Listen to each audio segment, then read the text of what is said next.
Haleluya, jumpa lagi kita di Sekam Padi. Sekam Padi hari ini saya beri judul, Jangan Permainkan Tuhan. Mari sebelum kita baca dan renungkan, kita mau berdoa untuk firman Tuhan. Mari kita berdoa. Terpujilah nama-Mu Tuhan, hari ini Kau berikan kepada kami kekuatan kesehatan baru.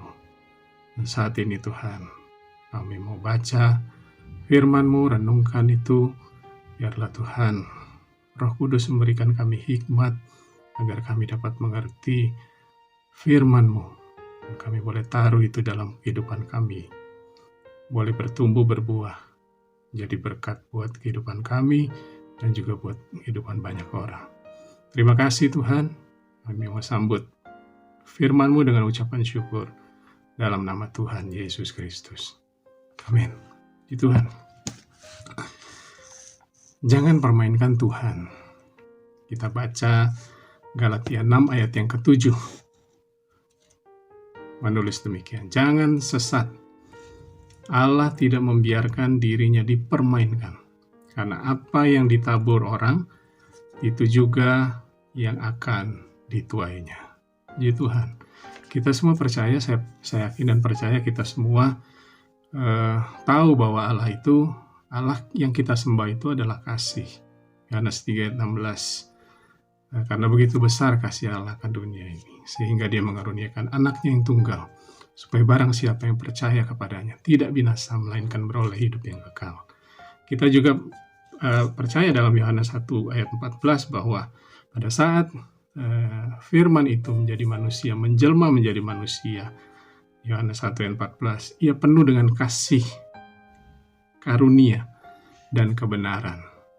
Karena dia penuh dengan kasih, Yohanes 1 ayat 9, jika kita mengaku dosa, ia akan mengampuni segala dosa dan menyucikan kita dari segala kejahatan. Banyak orang yang pegang firman ini. Amin untuk firman Tuhan.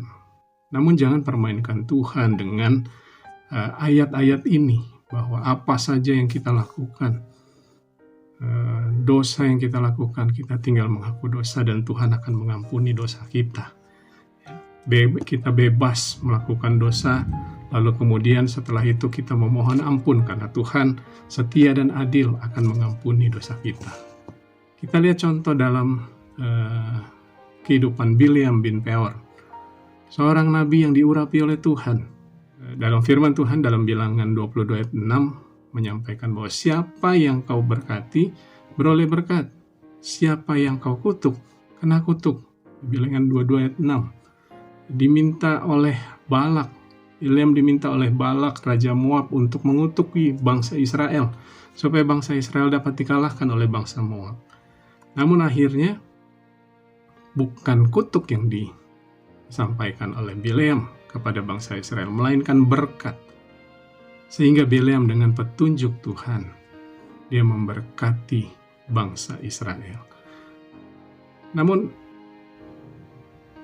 dalam perjalanan hidup seorang Bileam, hidup setelah peristiwa itu, Bileam itu kemudian menjadi penyebab bangsa Israel berubah setia terhadap Tuhan dalam hal Peor, atau dalam hal Baal Peor, Allah lain selain Tuhan, dengan memberi nasihat kepada perempuan-perempuan untuk berzina dengan orang-orang muda bangsa Israel, sehingga Bileam akhirnya terbunuh di dalam Bilangan 31 ayat 8. Demikian pun juga dengan contoh lain, Simson diurapi Allah menjadi hakim bagi bangsa Israel, memiliki kekuatan super yang berasal dari Allah, sehingga tidak ada yang sanggup mengalahkan Simson pada saat roh Allah menguasainya. Namun saat dia melanggar ketentuan Allah, Tuhan meninggalkan dia, roh Tuhan meninggalkan dia. Hakim-Hakim 16 ayat 20, dengan yakinnya dia merasa bahwa Tuhan masih memimpin dia, masih menguasai dia. Ternyata enggak.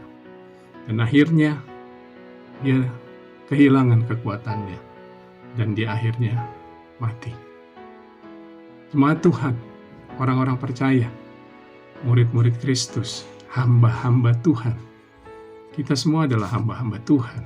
Ya, dua contoh hamba Tuhan yang diurapi Tuhan, yang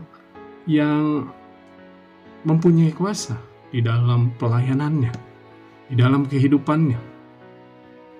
Namun pada saat mereka mempermainkan Tuhan, maka Tuhan bertindak tegas. Oleh sebab itu, kita yang sudah merasakan kasih karunia Allah dalam hidup kita, pesan firman Tuhan pada hari ini, jangan permainkan Tuhan. Terpujilah nama Tuhan. Tuhan Yesus memberkati kita semua. Amin.